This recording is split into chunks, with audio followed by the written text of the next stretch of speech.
Bonsoir, soyez tous salués une fois de plus. Au moment où je finissais donc l'enregistrement de... Comment dirais-je? Au moment où je finissais, oui, justement l'enregistrement de la première vidéo en rapport avec la question du jour, c'est-à-dire que pourquoi nos valeurs androgynes sont négligées par la jeunesse. Eh bien, j'ai vu une question posée par quelqu'un que je suis de très près, qui est un initié d'autres sciences spirituelles. Il est dans la loge maçonnique. Il vit au Gabon. Donc, je ne veux pas donner son identité. Il est également membre de la MORC. Et il a atteint un grand grade là-dedans. Donc, il m'a posé une question que je vais pouvoir examiner avec vous. Et cette question, bien sûr, elle est une question de vie ou de mort. Donc, je vous prie de partager cette vidéo auprès de tous les jeunes qui aiment faire des mélanges malsains. Parce qu'il y a mélange et mélange. Mais avant cela, nous allons écouter notre petite mélodie. Comme d'habitude, je n'ai aucun droit d'auteur sur celle-ci. Merci bien.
Bien, merci une fois de plus. Comme je vous ai dit, je n'ai aucun droit d'auteur sur cette belle mélodie. Merci à mon petit frère Abdou Renouvier pour le travail qu'il fait pour faire valoriser nos rites et traditions. Bien, je vais donc répondre à la question qui a été posée par l'un de mes auditeurs et en même temps abonné et que j'ai plusieurs fois rencontré quand je me rendais à Libreville. Alors, ce monsieur a posé une question très cruciale. La question est la suivante. En effet, depuis qu'il est rentré, depuis qu'il me suit, il a décidé donc de s'initier au Bouti. Et donc, il a suivi mes conseils. Je lui ai suggéré de rentrer dans le Bouti d'Issoumba. Et c'est ce qu'il fit. Mais il était dans une pratique occidentale. C'est-à-dire, il était dans la loge maçonnique. Étant donc dans la loge maçonnique, il n'y avait pas trop de problème, mais il a décidé de rentrer à la Rose-Croix à Morgue. Donc, il a atteint un niveau, au niveau de la Rose-Croix à Morgue, et dans d'autres fraternités occidentales, notamment la grande fraternité kabbalistique de l'Europe de l'Est. Là n'est pas le problème. Je répète, la franc-maçonnerie n'avait pas de problème. La fraternité, confrérie de la Kabbale de l'Europe de l'Est, il n'y avait pas de problème. Et le problème, c'est sur la Rose-Croix Morgue. Et je vais vous expliquer pourquoi. Donc, sa question est la suivante. Papa, en m'expliquant d'abord qu'il est persécuté en ce moment par les Nima et les Nganga du temple qu'il fréquente. Donc, là-bas, le papa qu'il a initié et qui suit de près, lui a donné un ultimatum qu'il y a un choix à faire. Soit tu continues avec le Bouti d'Issoumba, ou tu continues dans ta pratique de la Rose-Croix. Donc, il demande au jeune homme d'abandonner la Rose-Croix, ou du moins d'abandonner le Bouti d'Issoumba, auquel cas il continuerait avec la Rose-Croix morgue, car, selon lui, aucun mélange ne peut être toléré. Donc, il me pose la question, dans ce cas de situation, que dois-je faire et quelle est votre position et quel est votre conseil? Bien, je vais vous donner mon conseil par rapport à mon expérience dans ces milieux. Je vous ai fait un témoignage tout à l'heure à propos de mon initiation dans le Kouyi. Mon père, donc, en 1986, m'avait dit, fils, je crois que, certes, tu as été initié dans d'autres rites de ma mère, et dont je n'ai pas bénéficié. Il faisait allusion à sa mère, Sake.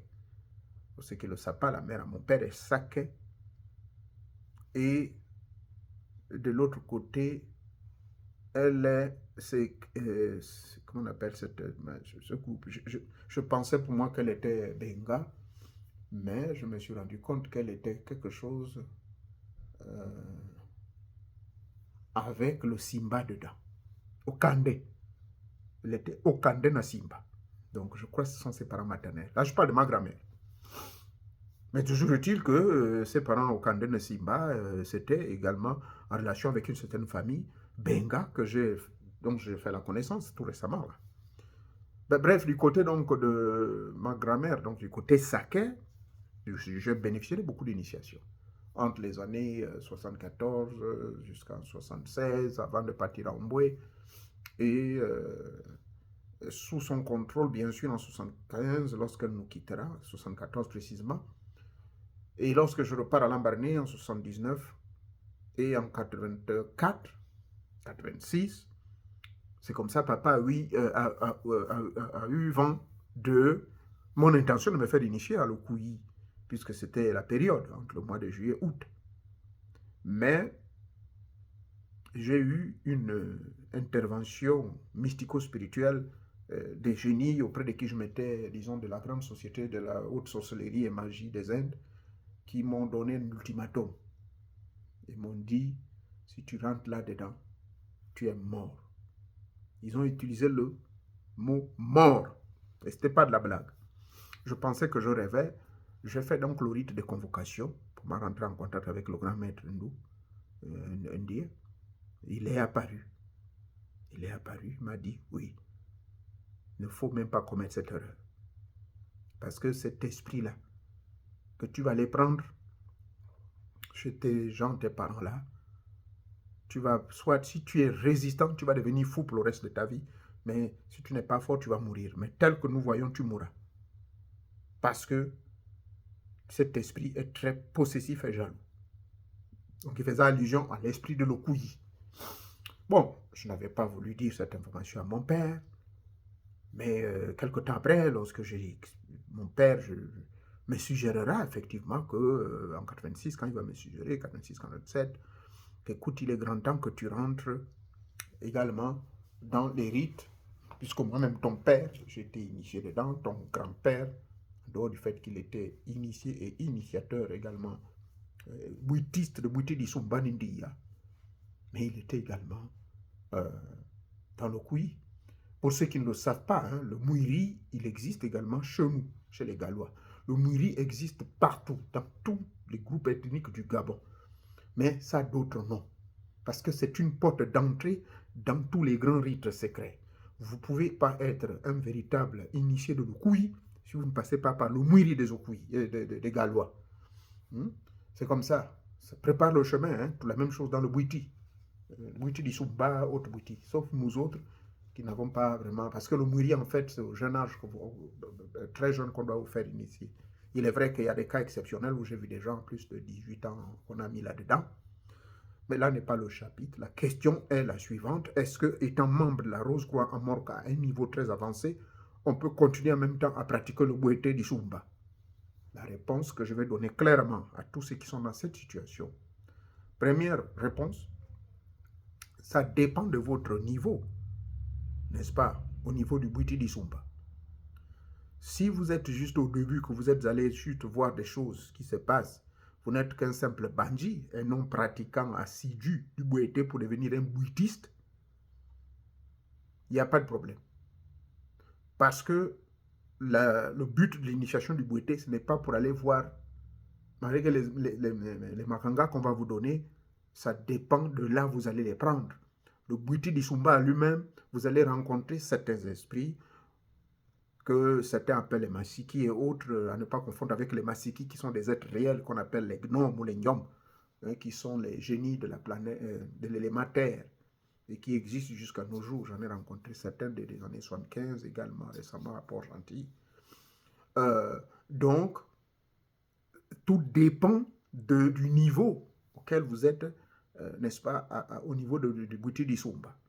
Si vous êtes déjà au grade de Nganga, là vous avez la maîtrise de certains mangas, vous avez la maîtrise de certains génies, il vous sera formellement interdit de faire la pratique syncrétique, et encore que le syncrétisme avéré est un choix de prendre ce qui est bon et de rejeter ce qui ne vous convient pas. Mais le Bouiti d'Isumba a un certain degré de pratique, quand vous avez atteint un niveau. Je parlerai, et cette vidéo, j'aimerais que vous me la partagez auprès des grands initiateurs du Bouiti d'Isumba, si ce que je dis est vrai ou faux. Quand vous avez atteint un niveau du Bouiti d'Isumba, et vous comprenez pourquoi je vous dis tous les jours que je suis un bébé, parce que j'ai été averti. Si je veux maintenant avancer au stade des grands maîtres de Bouiti d'Isumba, tout ce que j'ai autre chose là, avec moi là, tout ce que j'ai histoire là, je dois divorcer obligatoirement. Et je suis honnête avec vous. Bon, maintenant, moi qui suis très intéressé également au Ndia, donc le Ndia, c'est encore grave. Parce que c'est la voie de Bouete martiale, hein, tel que l'a décrit le prince Birinda dans ses écrits, qui était, je crois, c'est le volume 2 hein, de la Bible noire, qui n'a jamais été d'ailleurs apporté au public, je ne sais pas pourquoi, publié aux éditions L'Harmattan en 1959. Il expliquera que le Bouete Ndia a une particularité où il n'accepte pas de mélange. Je profite aussi de partager avec vous qu'il y a un autre Bouete qui est une branche sortant de la main de Bouete Misoko. Il s'appelle le Mioba. Le Mioba n'accepte pas de mélange. Soit au grand jamais. J'ai un enfant là-dedans. C'est mon enfant. Il fut mon élève de karaté. Il était encore tout petit. Il a grandi. C'est un professeur d'université aujourd'hui. Je ne vais pas citer son nom. Quand il m'avait parlé de ça, J'avais confiance, ce qu'il m'a dit, mais on n'exclut pas la vérification. J'ai vérifié auprès d'un maître initiateur du Nioba. Il m'a dit la même chose. Il me dit, papa, reste là où tu es. Parce que tu as des entités, tu peux gauche à droite. Peut-être que, bon, maintenant là, tu vas venir au Mioba. Le Mioba n'accepte pas de mélange. D'accord? Donc, pour le cas spécifique de ce jeune Gabonais, je dis non et non. Donc, première réponse, je disais, si vous n'avez pas encore atteint un niveau de Nganga, que vous êtes simplement un bandit simple, vous êtes allé vous faire initier, voir votre chemin, et puis c'est tout, mais que vous voulez continuer à pratiquer votre pratique de la morgue, c'est autre chose. Parce que dans le Bouété, il y a plusieurs degrés. Il y a plusieurs degrés. Les histoires de mesures des 3 degrés là, dans les francs-maçonneries, qui devint plus tard dans les années 90, le degré 33, qui sont allés découvrir dans certains sarcophages égyptiens. Ces degrés-là, les mesures des degrés, des mesures initiatiques, ont été prises chez nous, au niveau du royaume de Congo. Comprenez? Dans le royaume Congo, nous avions un grand centre de Banza Congo qui avait une connexion avec l'Égypte antique ancienne, où ces mecs-là venaient vers Banza Congo, pour recevoir certaines connaissances. Et même lorsque Ptolémée Soter et d'autres exploitants grecs vont décider de s'installer à, comment on appelle cette ville-là, hein? C'est Philadelphie ou quoi là? Quelle est la ville? En Égypte, ce qui était devenu le centre même mondial des sciences occultes, c'était l'idée de Ptolémée Soter II. Parce que le Ptolémée Soter I, lui, il avait fait des choses que je ne veux pas faire mention ici, mais Ptolémée Soter II, là, c'est lui qui avait... Alexandra, voilà. C'est lui qui avait ouvert la plus grande école ésotérique d'Alexandra, où tous les Européens venaient prendre de grandes connaissances. Mais ce sont les connaissances puisées de l'Égypte, puisées du Bandia Congo, qu'il diffusait. Je ne vais pas me perdre dans les explications, hein, s'il vous plaît, parce que là, il y a maintenant Savognin de Brazza aussi, d'origine italienne, qui va, pour des mêmes raisons, venir au Bandia Congo pour vouloir prendre des pouvoirs, et d'où il a tenté comment dirais-je, de voler certaines choses au niveau de Congo-Brazzaville en passant par Franceville, voilà, sur l'Ogoué. Ça, ce n'est qu'une parenthèse, j'en parle dans une vidéo quelque part. Donc, la réponse, premièrement, ça dépend du degré que vous avez atteint dans le Bouti d'Isumba. Je suis clair. Je connais certains frères du Bouti Misoko qui mélangent. Ils sont dans la franc-maçonnerie. Je vous ai dit, mettez la franc-maçonnerie de côté. Pourquoi? Parce que la franc-maçonnerie n'a pas des entités fortes. Je vous le dis en vérité. Donc, il n'y a pas vraiment un niveau spirituel très fort. Pourquoi? Parce qu'ils fonctionnent sur des égrégores. Et leur égrégore se base sur le contrôle des consciences et de la finance internationale. Ce sont eux qui financent tout. Ce sont eux qui contrôlent tout. L'ordre mondial dont vous prêche le jeune président français, là, c'est ça. C'est la franc-maçonnerie qui est au-dessus de tout. C'est la franc-maçonnerie qui, du coup, utilise des stratèges. Donc vous avez entendu un président africain dire que non, on ne veut plus de bases militaires, ce sera fini, plus question de bases militaires. Hein. Là, je fais allusion au Sénégal. C'est du pipeau, là. Vous me donnerez raison un jour. Il a dit non, machin, machin. Mais vérification faite, il existe une grande force, une association qui a été créée par les Américains et dont les Français ont suivi et certains pays de l'OTAN ont suivi. C'est la haute sécurité spatiale qui va être désormais un nouveau moyen pour contrôler tout ce qui se passe sur le territoire. Donc, ils n'auront plus besoin, c'était le plan d'ailleurs de la France, que d'ici l'an 2025-2026, il n'y aura plus de présence militaire en Afrique. Ça là, le Gabon n'a pas besoin de se rebeller, la Côte d'Ivoire n'a pas besoin de se rebeller, ils vont tout retirer, mais ces gens sont intelligents, ils vont toujours contrôler. Donc, ce sera un contrôle au niveau aérien maintenant. Donc, au niveau aérien, ils vont toujours voir tout ce qui se passe dans les pays, puisqu'ils l'ont fait déjà, ils sont déjà, je fais allusion aux Américains, ils sont dans la zone de Sao Tome et Principe. Et là, entre la Chine et les États-Unis, je ne sais pas qui, hein, l'actuel président du Gabon va donner. Tout ça, c'est dans le but de pouvoir mettre des histoires satellitaires et des forces de contrôle aérienne de l'espace. C'est une forme d'une nouvelle armée qui va être contrôlée au niveau spatial. Bref, quand je vous ai amené là-bas. Donc ça, c'est le premier niveau. J'amène là-bas, c'est à cause de la franc-maçonnerie. Donc pour ça, je vous ai dit, enlevez la franc-maçonnerie dans tout ça. Tout ce que je vous dis là, sont les francs-maçons. D'accord? J'en sais quelque chose. Maintenant, l'autre association de la Kabbale, je demande d'enlever. Pourquoi? Mais parce que la Kabbale, vous verrez que quand vous rentrez dans la Kabbale, les entités de la Kabbale, là, moi je vous ai dit, j'ai tenté 2 ou 3, ils m'ont toujours bousculé. Ils n'acceptent pas n'importe qui. Vous pouvez les appeler à certaines heures, oui, il y a à certains degrés, à certains mois, puisque c'est toutes les 20 minutes qu'il faut les convoquer. Et pendant que vous les convoquez toutes les 20 minutes, vous êtes bousculé, vous avez quelque chose, mais alors que des fois, ce n'est pas eux, ce sont les démons. Donc, leurs frères correspondants, quoi. Les frères des ténèbres, on appelle ça. Parce que la Kabbale fonctionne sur les forces de lumière et les forces des ténèbres. Ça marche ensemble. Ça, c'est la symbolique même de la carte de roi où la tête est en haut et elle est en bas.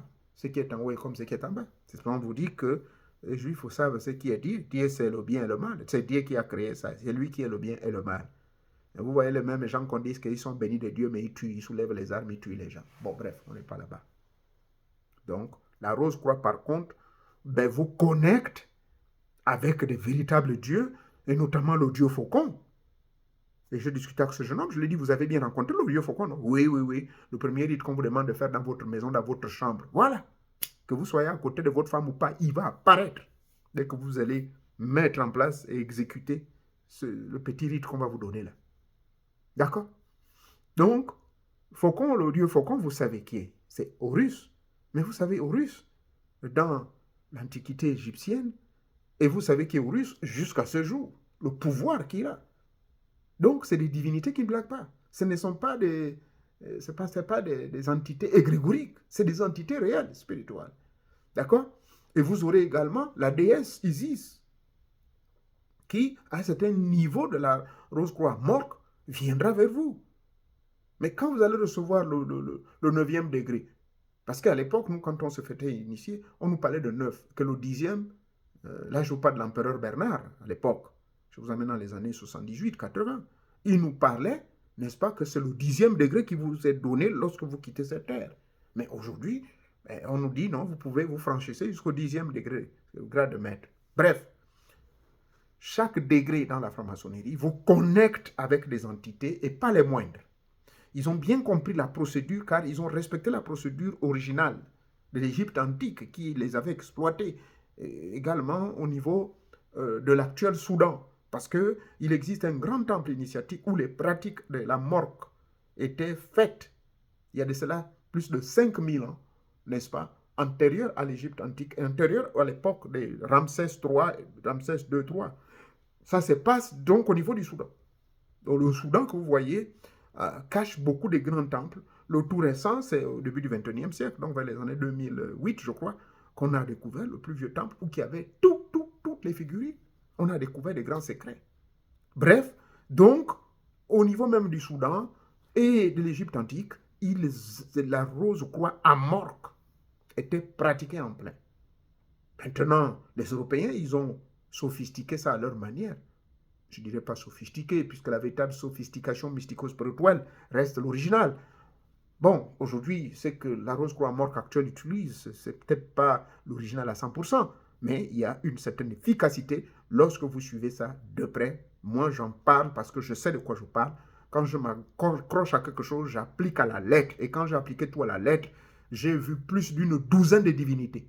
Et je vous dirais que j'ai vu les 12 divinités, hein, les divinités qu'on appelle les dieux du zodiaque. Ah oui, je les ai tous vus. Ils se sont présentés à moi. Et en dehors de ça, j'ai vu d'autres divinités. Donc, imaginez, vous avez atteint ce niveau et vous voulez maintenant rentrer en plein également dans le Bouti du Sumba au 2e degré. Le 2e degré du Bouti du Sumba, c'est quand vous êtes un ganga. Le 3e degré, c'est quand vous êtes finalement le ganga supérieur. Je ne dirais même pas le Nima, parce que le Nima parfois peut prendre une certaine retraite, une certaine, on appelle ça to lay back. Je l'ai lu auprès d'un livre, un Américain qui parle de cette histoire-là. Il a étudié ça là-bas, chez les peuples des taureaux là-bas. Donc, quand vous avez atteint certain niveau, justement pour répondre à votre question, j'ai également lu ce livre qui est quelque part là, je crois qu'il est à ma chambre, où le monsieur explique les inconvénients d'associer les égrégores. Donc, c'est par ma double qualité d'un initié de 30 milieux, et magie, et sorcellerie, et loge, et tout, cercle mystique, et également dans nos rites et traditions, que je viens vous donner cette réponse qu'il y a certaines associations des esprits qui ne marchent pas. Donc, la première, c'est que si vous êtes seulement au premier niveau, il n'y a pas de danger. Mais si vous êtes déjà au niveau de Nganga, de Nima, qui prend au sérieux les enseignements de Bouete d'Issoumba, et que vous pratiquez cela au quotidien, en ce moment, c'est que l'Onganga vous a dit, c'est la vérité. Parce que l'Onganga voit en vous une certaine luminosité.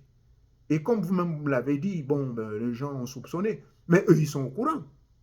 Vous savez qu'au sein de la communauté de nos frères bouddhistes, ils ont des espions. On n'a pas besoin d'utiliser l'esprit. Mais à un moment, il faut vous taire. Moi, quand j'arrive au Gabon, il y a des frères maçons qui me disent, mon frère, frater, je dis non, je ne suis plus de vôtre. Vous me laissez tranquille. Mais par respect, je dis, ok, qu'est-ce que vous voulez? Donc, il faut être honnête. Soit vous êtes, pour eux, vous n'êtes plus. Donc, à un certain niveau du bouété, quel que soit le bouiti, même dans le bouiti michok, on va vous dire, mon petit, là, il faut tout abandonner. Donc, ce que vous voyez dans les églises, qu'il faut amener vos objets sacrés, il faut les détruire, il faut tuer, ils n'ont pas tort. Ça a toujours existé ainsi dans nos religions traditionnelles, originales. Donc, ce que le monsieur vous dit, c'est la vérité. Mais sauf que, si ça s'applique au premier aspect, je peux me répéter, dans ce cas, il n'y a aucun danger. Vous pouvez lui dire, bon, si vous voulez que je pousse trop loin dans le bouti, ça n'engage que moi. Maintenant, là, c'est vous-même qui êtes responsable face à votre destinée. C'est à vous de faire le choix. Est-ce que vous voulez continuer en plein avec le bouti d'Issoumba à être un ganga arrivé au grade de Nima, maître? Et puis dans ce cas, abandonnez la franc-maçonnerie, abandonnez la Rose-Croix à mort. C'est aussi simple. Abandonnez ça. Je vous ai dit pour ceux qui sont francs-maçons, puisque nous connaissons l'histoire. Il y a des gens qui étaient maçons jusqu'au grade de maître, mais qui se sont fait, qui sont entrés dans le Bouété, qui sont des maîtres, qui étaient des maîtres de Djoubi, qui étaient des maîtres du Bouiti, qui sont rentrés partout, fourrés le nez partout. Mais le danger aussi avec ça, j'ai oublié de vous dire, le deuxième danger. Le premier danger est une mort immédiate. Et je vais donner mon témoignage sur le cas de Lokuyi par rapport aux esprits de l'Inde que j'avais. C'est la mort immédiate. Mais il y a aussi la mort à long terme. Tous ceux qui ont fait ce mélange-là, généralement, ils ne vieillissent pas trop vieux. Ils vont mourir d'une maladie bizarre. Souvent, ils ne dépassent pas, s'ils ont la chance, peut-être 70, 74 ans peut-être. Mais ils ne vont pas au-delà de 75 ans. Ils meurent toujours en dessous de 75. Si vous faites les calculs, 75, c'est quoi? Vous ferez bien 75, c'est 3. Donc, quand vous vous contentez seulement du 3, vous n'avez pas atteint le 6. Parce que la véritable plénitude, c'est soit 6 ou bien 8. Mais pas 3. Parce que si vous arrivez seulement à 3, bon, dans le plan divin, le 3, ce n'est qu'un triangle qui pointe vers le haut. Mais qu'en est-il du triangle qui pointe vers le bas? Est-ce que vous l'avez neutralisé? C'est quand vous aurez neutralisé ces deux triangles-là, je ne parlerai pas du troisième, parce que le troisième, il est hors de votre champ de conscience. D'accord? Là, je vous amène dans l'alchimie, la numérologie et autres, pardonnez-moi, juste pour vous dire que la mort à long terme, c'est celle qui, on a vu des gens qui ont bien maîtrisé les pratiques occidentales, et ce que j'ai appelé donc l'initiation douce. Mais l'initiation douce s'applique également chez nous, sauf que chez nous, ce n'est pas tellement approfondi, sauf qu'avec ces jeunes que je suis en train de former au niveau du Gabon, avec les ouvrages que j'ai préparés sur les prêts, sur l'OCMOS, sur pas mal de concepts pour aider les gens, ça va aider également les futurs Nganga d'appliquer cette mise en application de l'initiation douce et qu'ils vont incorporer donc et dans l'organisation des initiations de futurs bandits. Comme ça, il n'y aura pas le désordre, il n'y aura pas de bésodrome et autres, parce que nous nous sommes rendus compte que l'iboga, quand il est activé, apporte des effets secondaires dans le plan sexuel. Et comme vous le savez, l'iboga, on est capable d'utiliser plus de 1001 remèdes à base de l'iboga. Ai-je répondu à votre question? Je crois que oui. La question, elle est claire. On ne fait pas le mélange avec le Bouiti d'Issumba ou bien avec n'importe quel Bouiti de chez nous au Gabon lorsque vous avez atteint un niveau avancé dans le Bouiti. C'est interdit formellement. Vous avez connu sûrement le grand frère avec qui on échangeait, avec qui on a passé pas mal de moments vraiment de joie, le maître Atombo Ribenga. Le maître Atombo Ribenga, lui, vous savez qu'il avait touché à tout. Mais lorsqu'il était rosicrucien, lorsqu'il était dans certains milieux, il n'était pas très avancé dans le boité. Mais lorsqu'il a décidé d'avancer dans le boité, toutes ces choses-là, il les laissait de côté. Voilà pourquoi ce qui expliquait son érudition dans toutes formes de techniques, soit de ceci à gauche, à droite. C'est un grand érudit, ce monsieur. C'est un exemple que j'ai pris. Et que aujourd'hui, c'est la même chose que lorsque vous rentrez maintenant en plein dans votre science ancestrale, évitez de faire certains mélanges. Je répète que la franc-maçonnerie est une fraternité. Ce n'est qu'une fraternité. Ce n'est pas une école de philosophie philosophale et philosophique de l'élévation de votre champ de conscience en vue de vous connecter avec le grand champ de conscience universel et dans la pratique de la convocation et de la conversation et de l'amitié et d'une grande fraternité avec les entités soit dites égrégoriques, dites spirituelles qui existent réellement, qu'on appelle les génies, des anges ou des archanges. C'est différent. La franc-maçonnerie ne fait pas ça. Seule la Rose-Croix morte qui le fait, bien sûr avec d'autres formes d'école, mais la Rose-Croix. Donc voilà pourquoi je vous ai dit, quelqu'un peut être maître dans la Rose-Croix, mais être également maître dans le Bouiti. Ça, vous ne verrez, il n'aura aucun problème. Parce que, pourquoi? Parce que les entités du Bouiti, quel que soit le Bouiti, que ce soit Dissumba, Misoko, Nyoba, Ngondé, toutes ces entités-là ne vont pas voir une entité qui va les menacer. Parce que c'est quand ces entités de Bouiti voient une menace, c'est là où votre vie est en danger. Soit c'est votre mort, ou bien une folie que personne ne va jamais guérir. Voilà la réponse que je voulais vous donner, jeune homme. D'ici là, portez-vous bien. Faites des bons choix. Quant à d'autres jeunes, s'il vous plaît, faites très attention aux choix que vous faites. Car la spiritualité, c'est un chemin de longue haleine. Ça demande beaucoup de patience. Et je vous l'ai toujours dit que là, moi, je suis rentré d'après des 30 milieux depuis 1974. Et même avant l'incarnation consciente actuelle, je suis à ma 3e incarnation consciente.